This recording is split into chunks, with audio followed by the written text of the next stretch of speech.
सभी श्रोताओं को सादर प्रणाम। भगवान शिव जी को शिवाष्टक, रुद्राष्टक बहुत प्रिय है और यह तीसरा श्लोक तुषारादि संकाश गौरम गंभीरम मनोभूत कोटि प्रभाश्री शरीरम स्फुरन् मौलिकल्लो लिनि चारुगंगा लसद्भालबालेन्दु कंठे भुजंगा। भगवान शिव जी हमेशा समाधि में रहते हैं। समाधि में रहने के लिए हम सभी को शिव जी जैसी समाधि प्राप्त करनी है, लगनी चाहिए, ऐसा लगता है तो हम सभी को भगवान राम जैसा आचरण करना पड़ेगा। भगवान कृष्ण के समान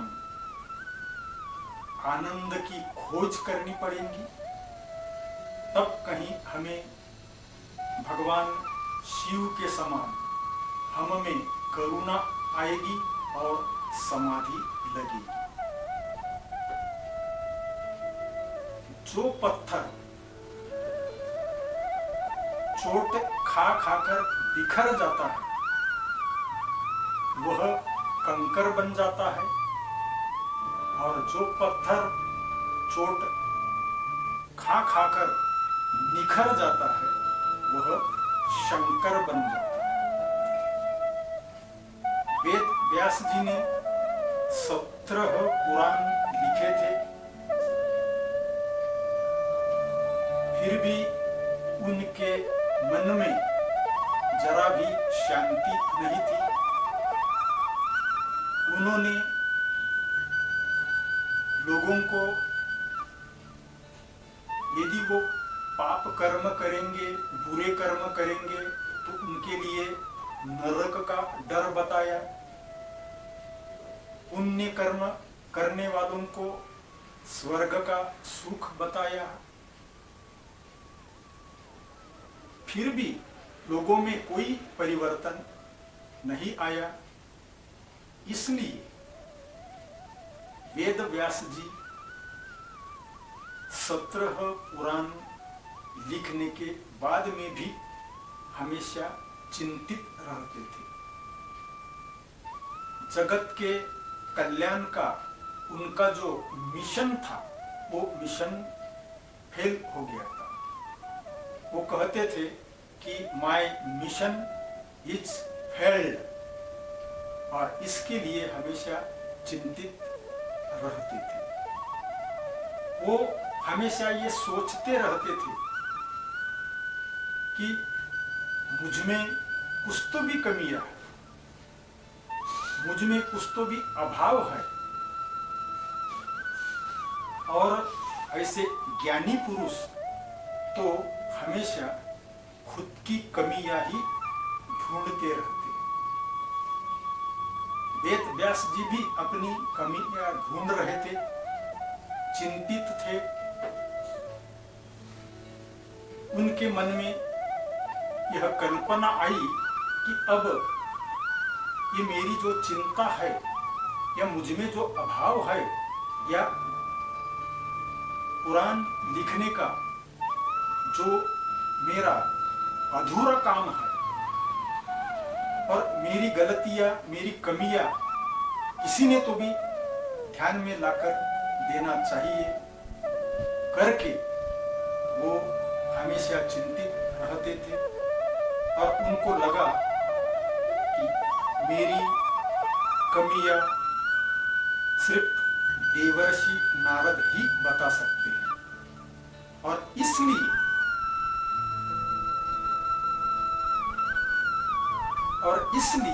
वेद व्यास जी ने नारद जी का स्मरण किया। नारद जी वेद व्यास जी के पास में आए। वेद व्यास जी ने अपना मनोगत उनके सामने व्यक्त किया और मुझ में क्या कमी है कि जो मेरे मिशन में सक्सेस नहीं हुआ, यह बताने की विनती की। तो नारद जी ने उनको बताया कि आपने 17 पुराणों में तो लोगों को पाप करने से ये फल मिलेगा, यानी नरक यातना भोगनी पड़ेगी, और पुण्य कर्म करने से स्वर्ग का सुख मिलेगा, इसका वर्णन तो आपने किया है, लेकिन वो 17 पुराणों में प्रेम भक्ति का वर्णन नहीं है। और इसलिए हे वेद व्यास जी, आप ऐसा पुराण लिखिए कि जिसमें प्रेम भक्ति का यानी वर्णन हो, लोग भक्ति करने लगे, उनमें ज्ञान जगे, वैराग्य जगे, और वह लोग अपना अपना कल्याण कर सके। तो भगवान नारायण ने जो चतुश्लोकी भागवत ब्रह्मा जी को सुनाया था, ब्रह्मा जी ने अपने पुत्र नारद जी को सुनाया था, वही चतुश्लोकी भागवत नारद जी ने वेद व्यास जी को सुनाया। और महाभारत युद्ध के 18वें दिन के युद्ध का वर्णन बताया। और वेद व्यास जी महाभारत के 18वें दिन के युद्ध को मद्देनजर रखते हुए इस भागवत महापुराण की रचना करने के लिए तैयार हो गए। 18 दिन का युद्ध होने के बाद में जो धर्म और अधर्म का युद्ध था, धर्म अधर्म के युद्ध में धर्म की जीत हुई। धर्मराज युधिष्ठिर वो युद्ध जीत गया और 100 कौरवों का नाश हो गया। अंत में सिर्फ दुर्योधन जिंदा था और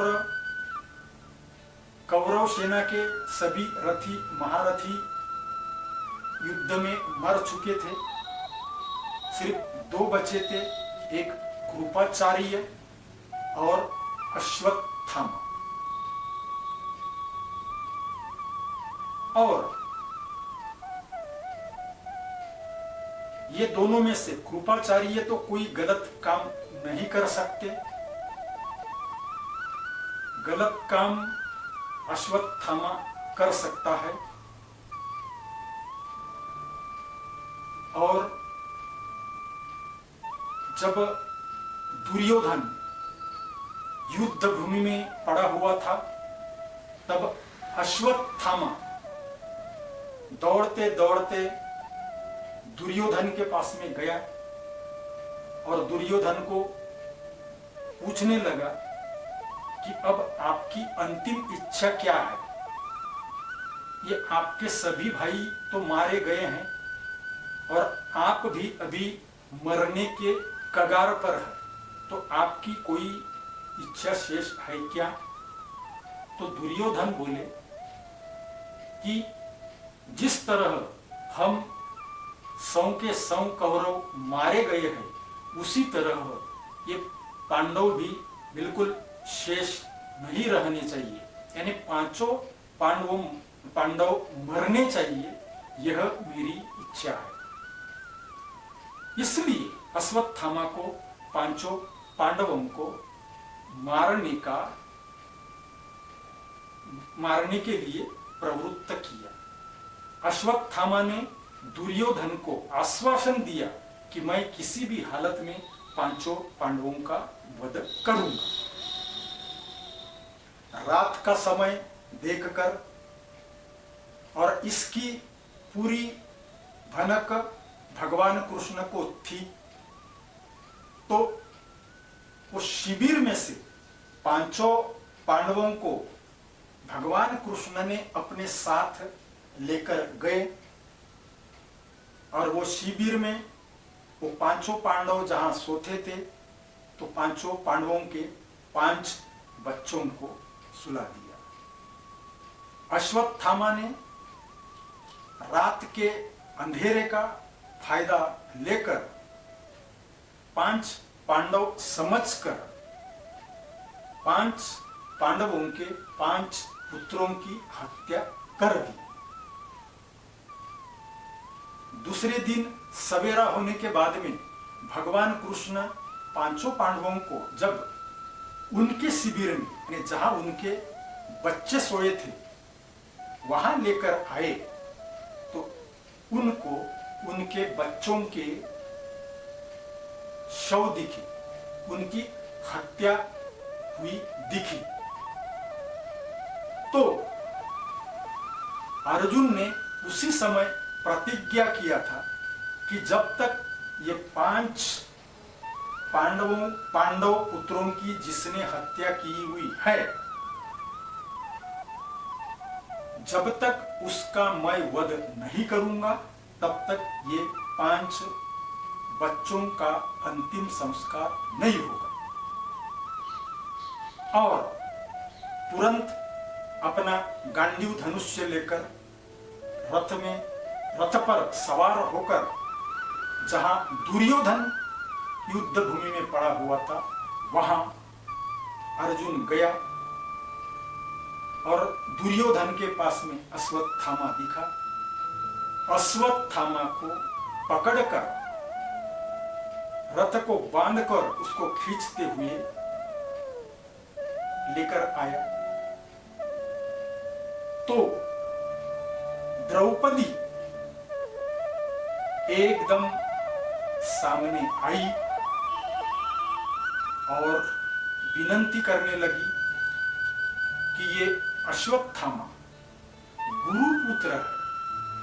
इनके पिताजी ने यानी गुरु द्रोणाचार्य ने आप लोगों को विद्या सिखाई है, युद्ध में आप लोगों को निपुण किया था, इसलिए और ये गुरुपुत्र है तो गुरुपुत्र इस नाते से इनका वध नहीं करना चाहिए। द्रौपदी ने दया दिखाई। अर्जुन बड़े संकट में, धर्म संकट में फंस गया था कि एक तरफ द्रौपदी अश्वत्थामा की मृत्यु नहीं होनी चाहिए, अश्वत्थामा का वध नहीं होना चाहिए करके वो अपने बात पे अटक गई थी। और इधर अर्जुन ने प्रतिज्ञा की थी कि ये 5 5 हत्याएं जिसने की हुई है उसका मैं वध करूंगा। तो बड़े धर्म संकट में अर्जुन फंस गया था। भगवान श्री कृष्ण वहां आए और भगवान श्री कृष्ण ने उनको बताया कि गुरु पुत्र होने के नाते अश्वत्थामा का वध नहीं करना चाहिए, लेकिन बाल हत्यारा है इसलिए उसका वध भी करना चाहिए, उसको दंड देना ही चाहिए, उसका वध करना चाहिए। ये भी एक समस्या थी और गुरु पुत्र होने से उसका वध नहीं होना चाहिए, ये भी समस्या थी। तो इस समस्या में से भगवान कृष्ण ने अर्जुन को निकाला और अर्जुन को बताया कि ब्राह्मण का वध यानी उसका अपमान करने से ही यानी होता है, वध जैसा होता है। इसलिए उसके मस्तक पर जो मणि है वो मणि निकाल ले, वहां जख्म कर दे, तो वो उसका मणि निकालना, उसके माथे पर मस्तक पर जख्म होना यानी उसका अपमान होना, यही अश्वत्थामा को मृत्यु के समान एक शिक्षा है। ऐसा उन्होंने यानी भगवान कृष्ण ने अर्जुन को बताया और अर्जुन ने उसी तरह उसके मस्तक पर का मणि निकाला और बाद में उसको छोड़ दिया। भागवत महापुराण और रामायण ये दोनों ग्रंथ समाधि भाषा में लिखे हुए हैं और ये दोनों ग्रंथ नारद जी की प्रेरणा से ही तैयार हुए हैं। और व्यास जी ने भागवत महापुराण यह कथा लिखना आरंभ किया और लिखने के लिए भगवान गणेश जी को ये कहते गए, यानी समाधि में जो जो देखते थे वो बताते थे। गणेश जी उसी तरह कथा लिखते थे और गणेश जी ने बताए थे कि मैं अविरत कथा लिखूंगा, अविरत मेरा यानी लिखान चालू रहेगा, नींद भी नहीं लेने की। तो व्यास जी एखादा सेंटेंस, एखादा वाक्य इस प्रकार बोल देते थे कि उस पर 1 मिनट 2 मिनट भगवान गणेश जी को विचार करने के लिए यानी मजबूर होना पड़ता था और उतने ही देर में भगवान व्यास जी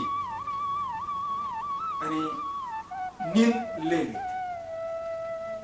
इस प्रकार ये भागवत महापुराण 18,000 श्लोकों का और 12 स्कंदों का, खंडों का लिखा गया और यह ग्रंथ सबका कल्याण करने के लिए उपयुक्त ठहरा। आज तक भागवत महापुराण की कथाएं लक्ष्य पूर्वक, ध्यान पूर्वक, एकाग्रता से जिन्होंने सुनी है वो अपने ध्येय तक पहुंच गए। भागवत कथा सभी श्रवण करते हैं, लेकिन भागवत कथाओं का रहस्य सिर्फ वैराग्यवान को ही समझ में आता है। इसलिए वैराग्य भी धारण करना बहुत जरूरी है।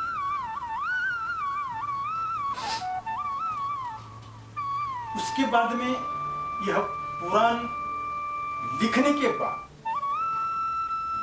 व्यास जी यह सोचने लगे कि अब यह पुराण तो मैंने लिखा हूं, लेकिन अब इस भागवत पुराण की कथाओं का प्रचार और प्रसार कौन करेगा? क्यों कि यह कथा सामान्य नहीं है। इस कथा का प्रचार करने के लिए भगवान शिव जी के समान वैराग्यवान की जरूरत है। सोच विचार करने लगे कि भगवान शिव जी ही इस कथा का अच्छे से प्रचार और प्रसार कर सकते हैं। इसलिए उन्होंने भगवान शंकर जी को ये कथा सुनाने के लिए चुन लिया और भगवान शिव जी के पास में वो चले और भगवान शिव जी को बोले कि आपको समाधि में और वो भी अकेले को जो आनंद मिल रहा है वो आनंद अगर जगत के सभी मनुष्यों को मिल सकता है और मिलना चाहिए, ऐसी मेरी इच्छा है और मिल भी सकता है, तो सबको मिलना चाहिए। ये मेरी आइडिया, ये मेरी कल्पना, ये मेरा सोच विचार क्या आपको पसंद है? तो शिव जी बोले व्हाई नॉट, सबको यानी आनंद मिलना चाहिए, सबको समाधि भी लगनी चाहिए, सबका कल्याण होना चाहिए। ये तो मैं भी चाहता हूं, क्योंकि जगत का कल्याण यही हमारी यानी इच्छा रहती है, यही हमारी कामना रहती है। तो व्यास जी बोले कि मैंने एक भागवत महापुराण नाम का ग्रंथ लिखा हूं, लेकिन उसका प्रचार और प्रसार आपको करना है। उसके पहले यह सोचे थे कि रुद्र का तो अवतार हुआ है, लेकिन महारुद्र का अवतार नहीं हुआ। इसलिए डायरेक्ट शिव जी को ही उन्होंने विनंती की और उनको कहे कि आपको यानी शिव जी को मेरे यहाँ पुत्र बनकर आना चाहिए। तो शिव जी ने हाँ बोल दिए और शिव जी उसके लिए तैयार हो गए और शिव जी ही शुकदेव मुनि बनकर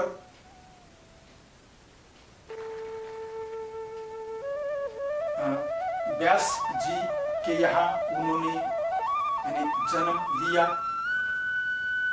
व्यास जी जन्म से ही दिगंबर मूर्ति, वैराग्यवान मूर्ति, जैसे उनका प्राकट्य हुआ वो घर से निकलकर वन की ओर, क्योंकि वैराग्यवान तो थे ही, संन्यास धारण किए हुए तो थे, वन के तरफ जाने लगे। तो व्यास जी उनके पीछे लगे, हे बेटा रुक जा, हे बेटा रुक जा, रुक जा।